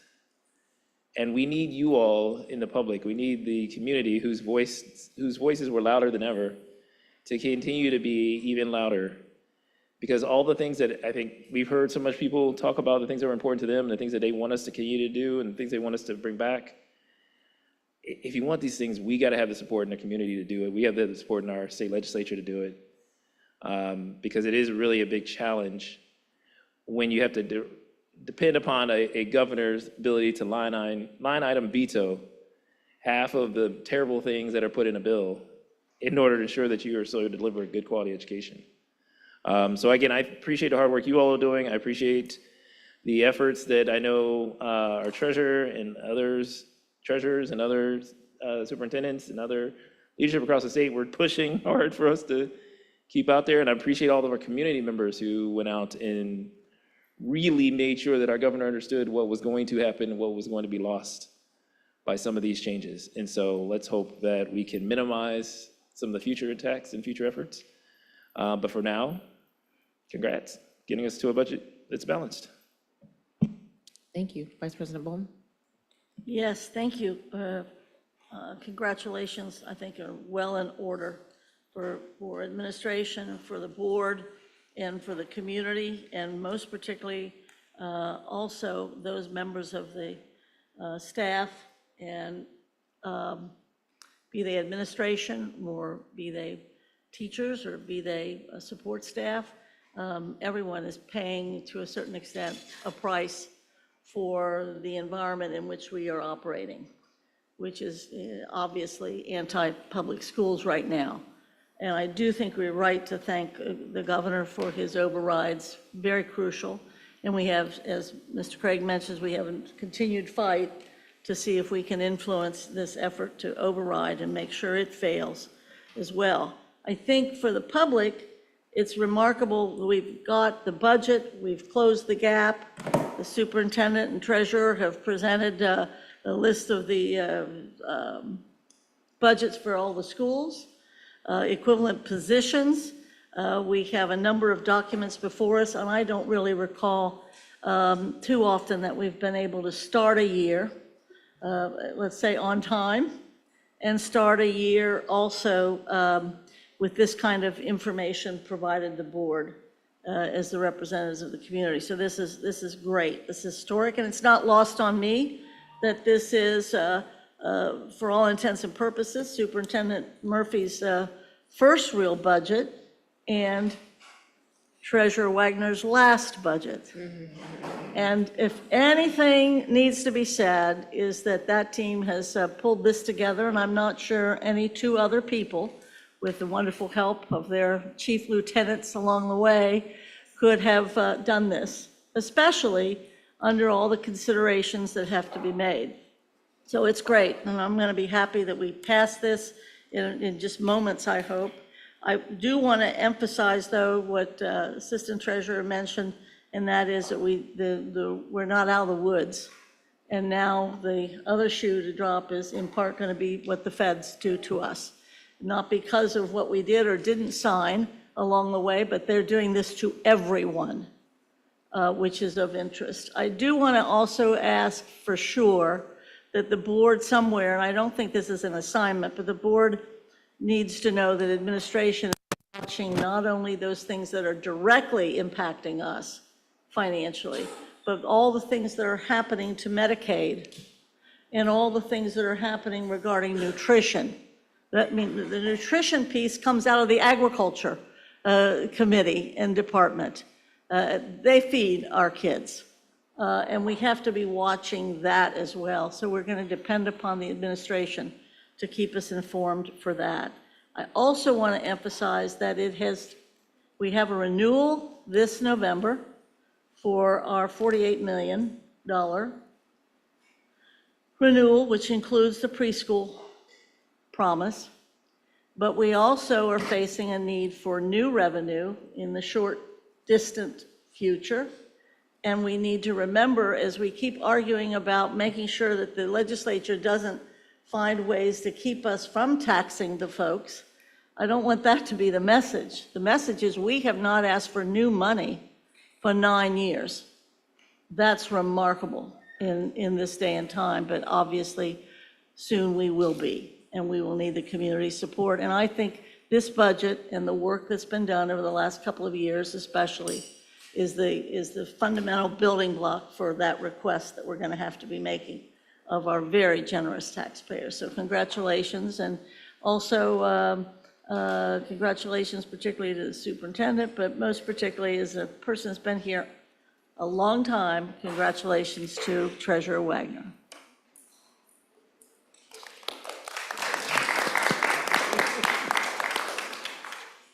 Thank you.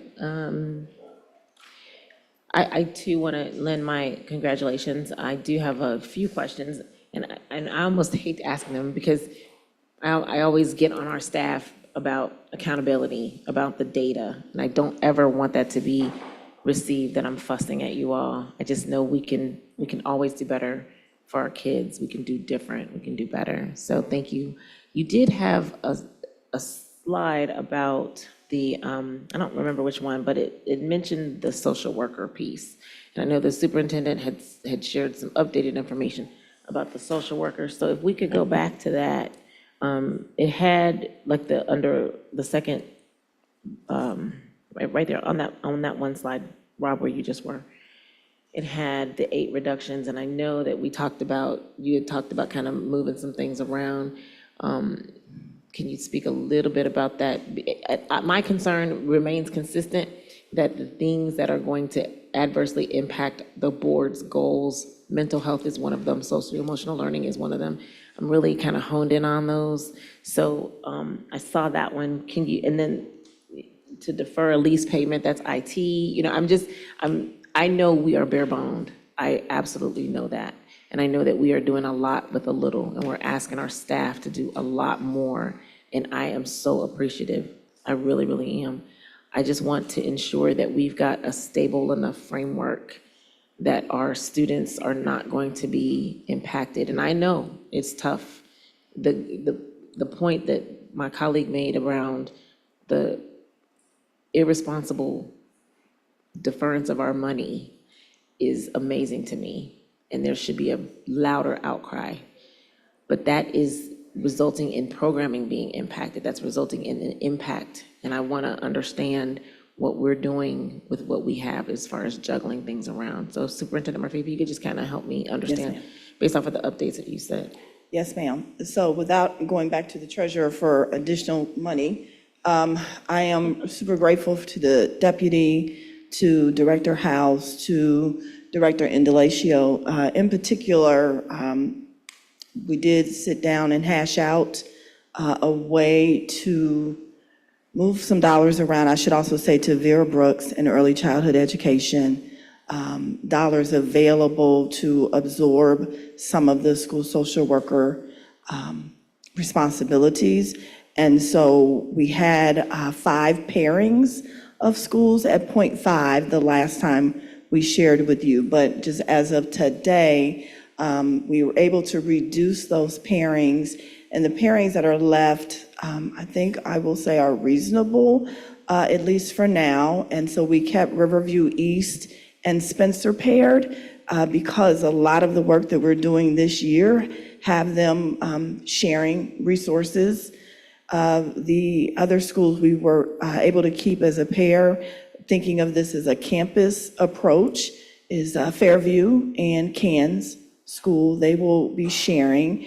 And then the final shared pair, at least for now, will be Hyde Park and Kilgore. And those are based on the formula that was derived many months ago around student attendance. And those schools are where we show a much stronger attendance for now. And that's not to say that we will create a gap. We absolutely will not allow a gap to be created. We know that there are additional resources in those schools as well, and we are appreciative to the partners who come to the table to help us through this continued journey. So there are a couple of pairings, and I want to make sure I get it right, but it is Carthage was paired with,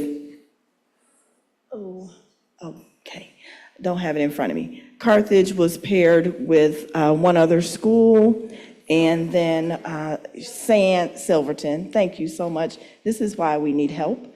Paired with Silverton, so they will now return to having 1 FTE at each of those schools. I have it right here. And then the second pairing was with Sands Montessori Elementary School, had been paired with Another with Gamble Montessori Elementary School. Thank you. And so now they will each have 1 full-time equivalent in those buildings. Okay. We took 2 back, but with money we already had moved around. Yes. Okay. And then the only other thing I want to point out, I want to go back to slide 15, Rob, if you could do that, because that is extremely important, and I really want us to stay there. We found this out on the 30th of June, just as we were celebrating the governor's vetoes. This came, and to Board Member Lindy's point, the previous presidential administration signed off on it, to my knowledge. No, the change, it says, given the change in administrations. So under Biden, it was under Biden that it was approved, because it's last year, and then with the president now, he's decided to stop it. So we found out, and we are having to make some adjustments. So we will talk about it in exec session for sure. But I just want to be really, really clear. This was to your point, I think someone mentioned it. This was approved last year for and it was to be effective July the 1st for this upcoming year. And it was halted the payments were halted July 1st for this current year that we're in, is that right? So the allocations were pulled back on June 30. These are monies that we spend the money and then we ask for reimbursement. Okay. So we're not going to get reimbursed. I believe the bill was actually signed in March. Don't quote me on that, but I think. Okay, gotcha. So we will talk about it for sure. Any other, Board Member Craig? So two kind of clarifying points here. What was signed in March is the continuing appropriation of funds. So what has already been approved technically was approved way back in November, which is not funded. And so you have to keep doing your appropriations. Again, they appropriated the money for it as part of a budget agreement, and now are cutting the money. So it's kind of silly to do. I think the second thing I just wanted to make sure that also folks take a look at, and the thing we need to be thinking about as a board, is one of the pieces of information that was provided was the cost per pupil for each school. And I think this is something we really do need to start paying attention to. And I say this because I do think this will both affect how we think about some of our schools and resources, but also paying attention to what, in some cases, where some resources may need to be rethought of how we do it at the school level.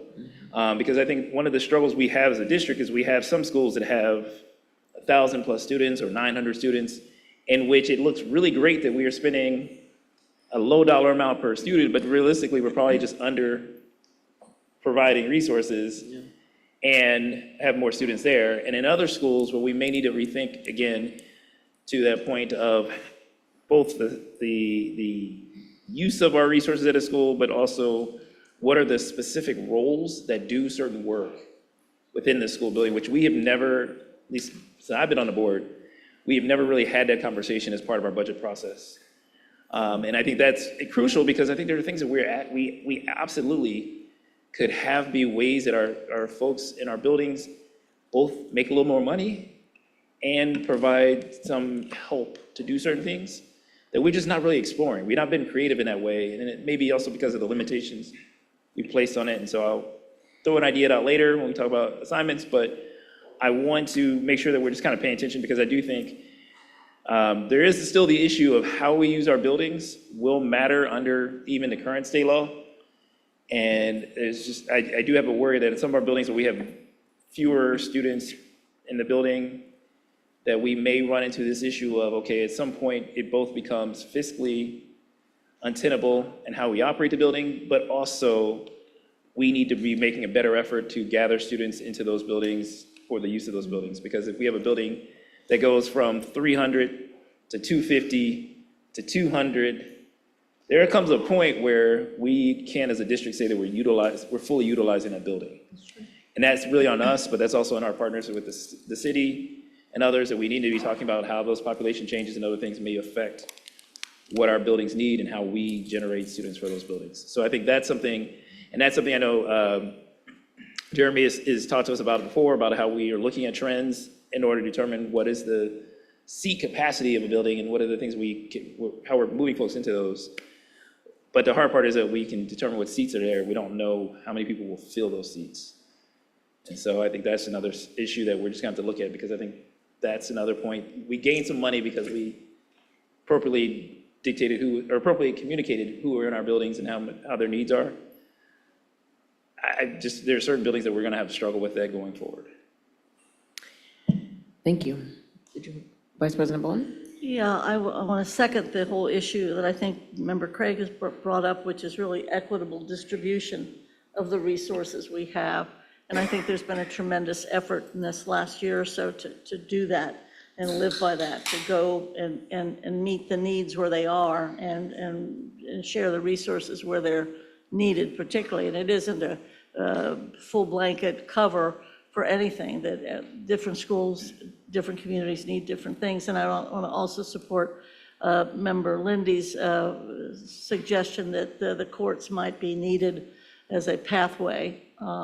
And I know that looking at this as something to face against the federal folks, very frankly, the amount that right now the state is going to be spending on universal vouchers is almost equivalent amount that is denied by not putting in the fair funding formula fully.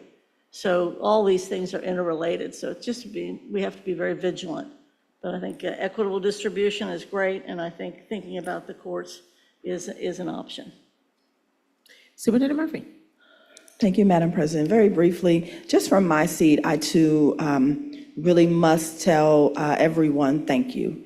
And I don't want to risk calling out people and missing people, but certainly the senior leadership team, because this was not easy. All of the union groups, they got mad at us, they came back together. They got mad, came back together. I do appreciate it because all of the people who are contributing is not possible. To the principals who had to have some difficult conversations with staff members, to our HR team led by Ms. Indulucio, who had to have difficult conversations with all kind of people, I believe did it in a very sensitive and humane way, and I am very appreciative and I respect that. I do want the board, the public to know we couldn't wait to get to this day, and we understand we're going to take a breather for a couple of days, but we have already agreed in the need to start on fiscal year 27 just about immediately, trying to make sure that we're great stewards of this money. But I also want the board and the public to know we've also already started our conversations of moving forward instructionally to improve student outcomes. We, the senior leadership team, in cooperation with all of the directors, have begun asset mapping our district to Board Member Craig's point of really understanding what do we have, where is it, and who owns it, so that we can make the best decisions for the children. And if there are gaps somewhere, that we can go to work making sure that we fill those gaps and it is equitable for everyone involved. I am also finally thankful to the many emails from the community because, yes, it is hard, it is challenging, but we want to do this work because we know we don't stand alone. And so it challenges our thinking, but leads us to problem solving. So thank you to everybody. Great, thank you. All righty, we are moving along. And I'm sure we're gonna get this process going earlier because that has been Board Member Craig's wish that we start this in the fall or start this earlier. So I think we're gonna do that this year for sure. I need a motion to approve the, oh wait. Well, whichever. I'd like to, if I could, maybe ask the treasurer, should we start with the annual appropriations or with the budget? Was there some sort of mentality to that? I would start with the motion to adopt the budget first and then the appropriation. Thank you very much. So I need a motion to adopt the budget. Yes, I'd like to introduce a resolution to adopt the FY '26 General Fund Operating Budget. And I look for approval and hope that board members will be able to see that outlined in this resolution is not only the amount, but more particularly a statement of vision and what we prioritize and what we most care about as we look at the next year. Is there a second? Second.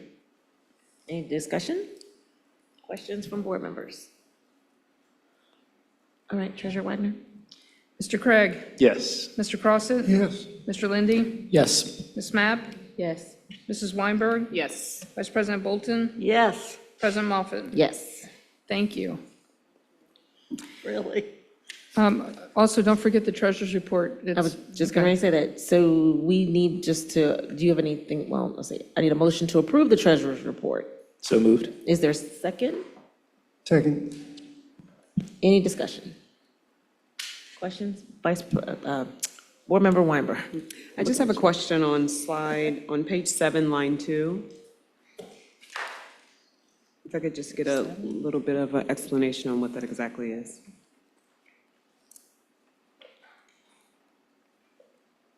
From the treasurer. Sorry. It's okay.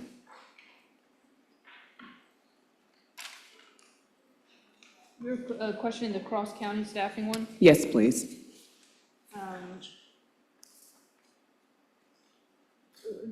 What do you need clarity on? I just wanted you to explain it a little bit. Just to go over it publicly.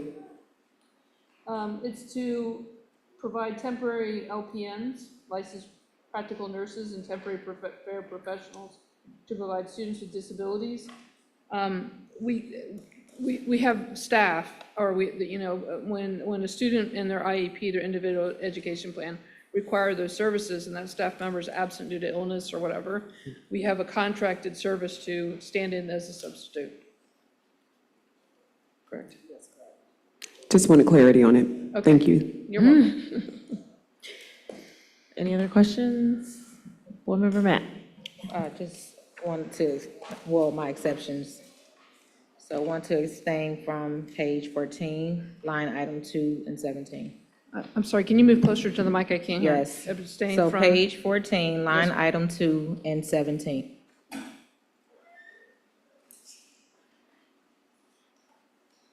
Okay, thank you. I just have a question around page 4 for the ABC. It's for the RFP, and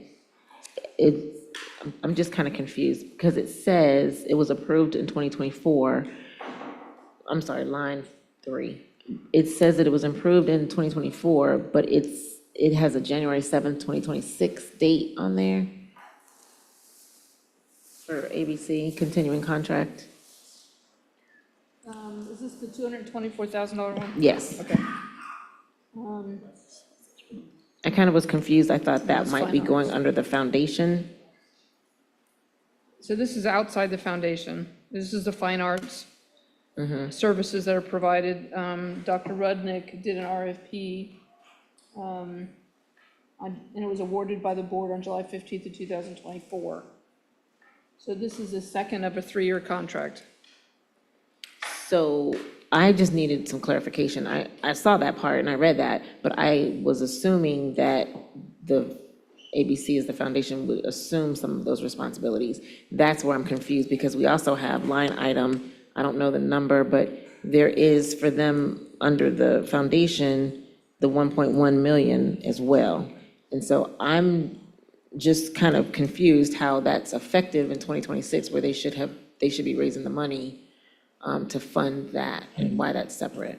Yes, ma'am. I believe that this is, if you may remember, the whole fine arts conversation and how that International Jazz Festival was going to be continued. I believe this is all connected to that work and the partnership with the Kennedy Heights Center. That's not the name of it. Kennedy Heights Center, with the kids being able to continue with those lessons and then produce an International Jazz Festival. I get it. I just am confused. I'm saying that ABC, when we're approving the foundation, that was my assumption was that those sorts of things that we previously funded would be inclusive of the 1.1 million that they would be raising monies for. Hold on one second. So I'm wondering why we're having a separate contract for them for this. I understood it started in 2024, and this is the second of the third year. We paid for it before the foundation existed, but when something is to start January 7th, 2026, they should be assuming that because the foundation will have been in existence, right?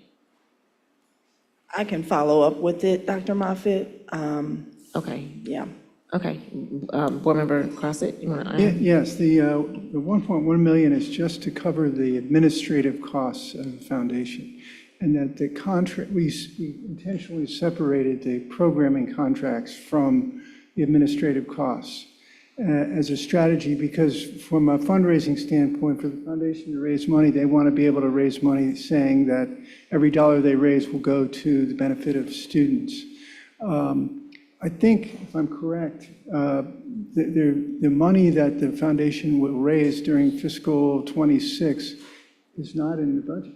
It's not in, we didn't put it in the budget because it's not, it's a first year try, so it was like, we don't know how well they'll do or not. Well, it's not in the budget because they're not it's a separate entity that's not our revenue, it's their revenue. Right, it wouldn't be in our budget anyway. But my understanding, the meetings are trying to decide what's being covered by the foundation and what's not. And I thought the fine art stuff was not. So today, I did send the board, but it's probably late in the day, probably one or two. You may not have seen it yet. The discussion that we had 2 Fridays ago in the foundation meeting in terms of what are some of the topics, and I do not think we had this piece included. Okay, I would feel more comfortable, since that doesn't look like it's supposed to start until later, if we get some clarification on that, because I was not under the impression that we were still covering programming. I understood it to be administrative costs, but there were there were some things like the Imagination Library that we're asking them to cover that, again, they're working to find funding for. So that's, I think we need to have a further discussion on that. Administrative costs, I get it, they have to get up and running, but programmatic costs, I didn't think we were still paying for those. So we can pull that contract from this, revise, like on the floor, and superintendent will bring back more information at the August 4th meeting. Okay, thank you. Those are all my questions I have. Board Member Weinberg? Yep, and I'm just abstaining from page 4, line 1.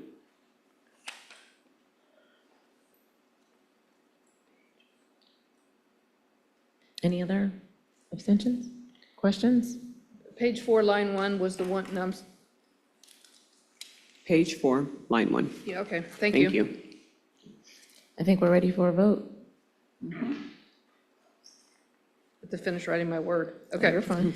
Mr. Craig? Yes. Mr. Crossett? Yes. Mr. Lindy? Yes. Ms. Mabb? Yes. Mrs. Weinberg? Yes. Vice President Bolton? Yes. President Moffett? Yes. And look at the treasurer's report. Look at us. We are doing great. So do we need to formally adopt the superintendent's, oh, well, we do. Superintendent's, I thought we did that too. The general operating budget. Now you're on the appropriation We're on resolution. the appropriations. So I need a motion to adopt the fiscal year 25-26 annual appropriations resolution. So moved. Is there a second? Second. Thank you. Do board members have any questions? Discussion? I would just add on discussion that this is not a 90-day, and that's something I know that people in finance and the whole board, and I know the superintendent and the treasurer wanted to make sure we could start a fresh year. And so again, congratulations, and I think we should make note of the fact that we will start the fiscal year with a budget and with the annual appropriations. So note, how many years have we had to do an appropriation of Several. any kind? 3 or 4. Yeah, Every bit of it. we've done it since I've been here. Ever since COVID hit, we've done Yeah. 90-day appropriations. Yes, sir. And we're doing great, so, Ready for vote? yeah, ready for the vote? Okay. Mr. Craig? Yes. Mr. Crossett? Yes. Mr. Lindy? Yes. Ms. Mapp? Yes. Mrs. Weinberg? Yes. Vice President Bolton? Yes. President Moffett? Yes. You're doing great. Let's see where we at. Board member assignments.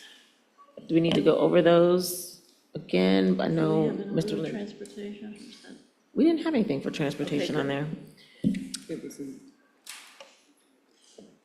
Yeah, it's in the consent agenda. Excellent. Board member Craig. Is this where we would offer new assignments or Yes, just, okay. offer new Just want to make sure. So I have 2 assignments that I wanted to offer, and I will offer it, and then I will certainly, one is going to superintendent, so I'll certainly reiterate it later if we need to. But the first is to assign a member of the finance team, of the instructional team, of the facilities team, as well as of the data team, to begin the process of building a template for our budget for the next fiscal year that could be brought back to the board for discussion and at least outlining by our September, I had the dates up earlier, September 22nd meeting. My goal with this idea is really to get us started earlier on what a budget would look like for the next fiscal year, and that we could begin to build what would essentially be like a budget task force that could start doing the heavy lifting of figuring out the budget, given our continued limitations placed on us by the state and continued actions. And that budget task force and everything else would be stuff we would work through at the October board special meeting. I don't know what it's called. our board retreat meeting. So that would be my first assignment. And so the second assignment is for us to get some form of a revisit of the cost per pupil of the school so that we can start to have a more deeper discussion as a board regarding the allocation of resources. So that's something I'm just would ask the superintendent to bring back to us, as to us to be able to better assess how we're allocating resources and maybe whether or not we need to rethink the method in which resources are allocated, not necessarily whether we assign resources. So I submit those and hope for Okay, board support. absolutely. Did you all get those? I don't know who's recording that. You all got it? Anyone else? Board Member Matt? Yes, I just want to reiterate the assignment about having the principal selection implementation plan. I know that we have a timeline and some of those things are potentially outlined there, but also making sure that there's a more detailed plan that we are able to use and have that framework for all of our LSDMCs.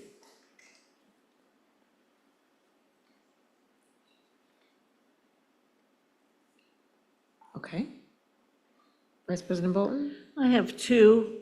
One, I would like the administration to continue to monitor those developments regarding both our federal funds as well as the overrides of the state funds, but more particularly to maybe expand and monitor those things, those items that are indirectly or could indirectly impact on us. Most specifically, the Medicaid is a focus of mine, and also the nutrition piece. I think these indirect impacts will be significant. The other thing is if we could help the board, administration, please find a way to help the board understand not just the categories of the grants that we might be missing, but how specifically you all have been expending those dollars. Because many of them are mingled and commingled with other things, or they pay for part of a staff position. I think we really need, we got the idea that we know the categories that this will, but how does it actually impact the expenditure? And I think we'd all be served well to have a better understanding of what this might mean. Thank you. If the board finds that of interest, happy to suggest that. Do you want that by a certain date, like by the retreat? Like, Craig, when do you want that by? Member Craig? No. He specifically said he wanted his by the retreat. I do not want to put any time. I didn't know if you wanted it for the retreat. I was going to follow what he said. Well, that was a good date, but the reality is I don't want to give anybody a deadline right now. I think they've been living with enough. And perhaps if we're looking to the future, we're going to need to know it in September. That's when we're going to need to know that stuff. Okay, did you just have the one assignment? Did you say two? I said two, yeah. That was two? Okay. Anyone else? Board Member Gregg? One other assignment, and this really is something that can be done by the end of the year, but maybe to bring back information to the board to clarify how we can use community members in a more effective manner towards some of our career tech needs. And I think that's an area where we have just not been able to fully utilize in a way that's probably as effective, but it's also a way I know the business community has expressed interest in wanting to provide assistance with us in career tech. I know that there are several businesses or several leaders in the community who have offered out resources for us, and I think it's something that we've already talked a couple times about, getting our students more prepared to go out into an industry. And so I think there are ways we can utilize some of those community members to provide some of the instructional and assistance in the classroom, but also beyond the classroom towards those goals. So no deadline on that one. Yeah, I agree with that one. There is definitely a way that we can be a little bit differently efficient. I don't want to say better, but differently efficient with our career tech. We've been leaving some money and opportunities and partnerships on the table, and we need to definitely work on that. Anything else? Board Member Matt? So yes, just for my particular assignment, I don't have necessarily a specific date, but I would encourage that it is completed before meeting with the LSDMCs, and those two specifically in August. What was your date? I didn't hear your date. I said I didn't have a specific date, so Okay. just in the month of July. I know that on the timeline, it was proposed that they would meet with the LSDMCs in August, so if the plan could be in place before then. Okay. Respectfully, that'll be super challenging because I'll be gone July. Schools aren't in, so I would like to be able to create a situation where I'm getting input from multiple LSDMCs to create that criteria and those guidelines and not do it in isolation, just administration, if there's any consideration for that. When is your next LSDMC district meeting? Not till September. Well, perhaps Board Member Mapp and the superintendent and administration can kind of get together and work on some, the assignment is the assignment, but maybe you all can get together and kind of provide some updates for preparation of the September district LSDMC meeting. Oh, absolutely, But then, absolutely. Like, Yeah. and then Board Member Mapp can maybe get a chance to get in front of them. So I am okay with, my expectation is that there needs to be something, some type of framework, and you can share that with the board so that we can at least get an idea. I'm all about making sure that we have input, but I am also aware that we've done a lot within a very short time period over the summer. So I think this is something that can be done as well. Okay. Board Member Weinberg. And just to piggyback off of that, yes, I do definitely think we do need to see the framework as a full entire board. So if that could be obviously done, that would be great, and then we can move forward. What are you, I'm trying to write these down. You're wanting the framework around, tell it to me again, I'm sorry. I don't want to miss the beat. So for the principal selection implementation plan, Superintendent Murphy stated that that would be difficult to do in the month of July. I'm saying that there needs to be some type of draft presented to us as board members so that we can at least give feedback before moving forward with meeting with the LSDMCs. The month of July. So whenever the superintendent decides that she has something available, I do not want it to go into August. So that is the flexibility for Superintendent Murphy to decide how much time she needs, or how much time you need to work on this. You want it to align with the 90 days, is that what you're saying? You want it to align with the 90 days for the current selections? I'm just trying to put a deadline here, or No. some deadline. This is before, this is- so it doesn't necessarily okay. align. Okay, I got you. I got it.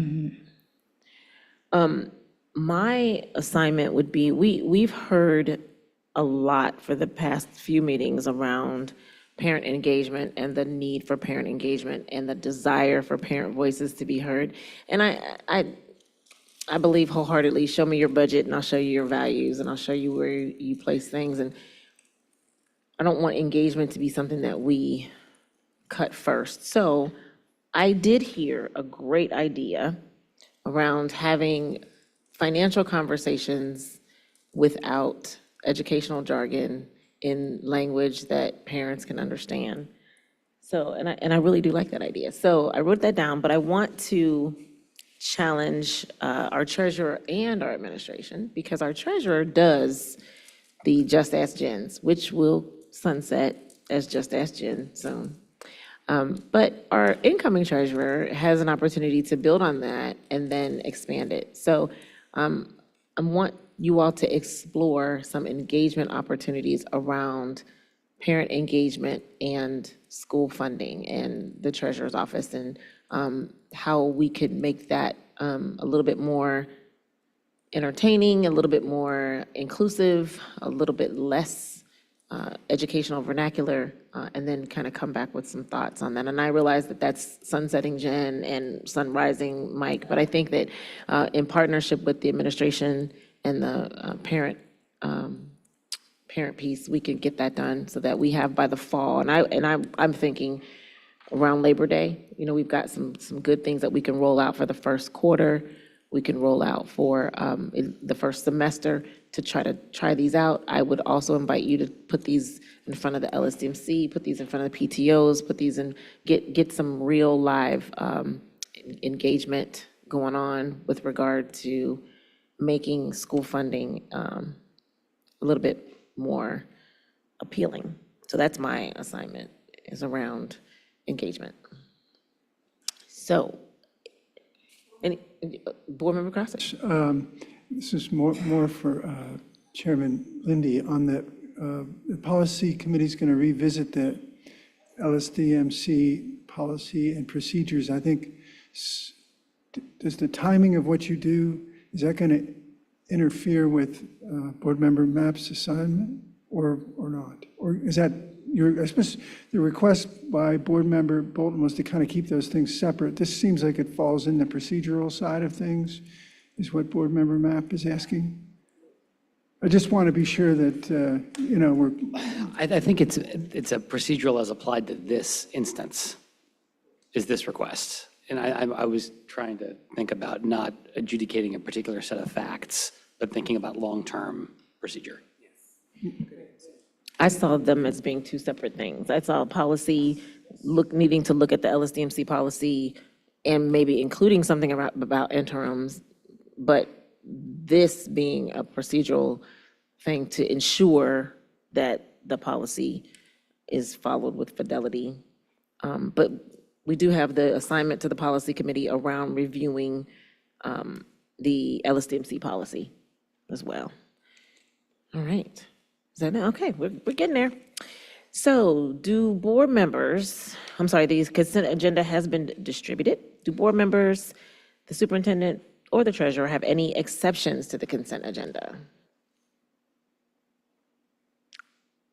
Look at this. Oh my gosh. All right, look at my colleagues. We're doing great for the summer. I need a motion and a second to approve the items of the consent agenda. So moved. Second. Yay. Treasurer, any discussion? Treasurer Wagner, please call the voting roll for the passage of the consent agenda. Mr. Craig? Yes. Mr. Crossett? Yes. Mr. Lindy? Yes. Ms. Mapp? Yes. Mrs. Weinberg? Yes. Vice President Bolton? Yes. President Moffett? Yes. So the chair will entertain now a motion to recess into exec session for the purposes of employment of a public official, appointment of a public official, and pending litigation. First, any motion? So moved. Second? Second. And we are recessed into exec session. Nope. Oh, wait, I'm sorry, let's take a vote. Mr. Craig? Yes. Mr. Crossett? Yes. Mr. Lindy? Yes. Ms. Mapp? Yes. Mrs. Weinberg? Yes. Vice President Bolton? Yes. President Moffett? Yes. Everyone have a great summer break. Well, wait, two more announcements, real quick. We will not have a meeting on July 14th. Everyone decided that was okay to cancel. Yes. And so our next meeting will be August the 4th, which is a Monday, bright and early at 5:30. Our joint CPS City Council meeting will be August the 6th.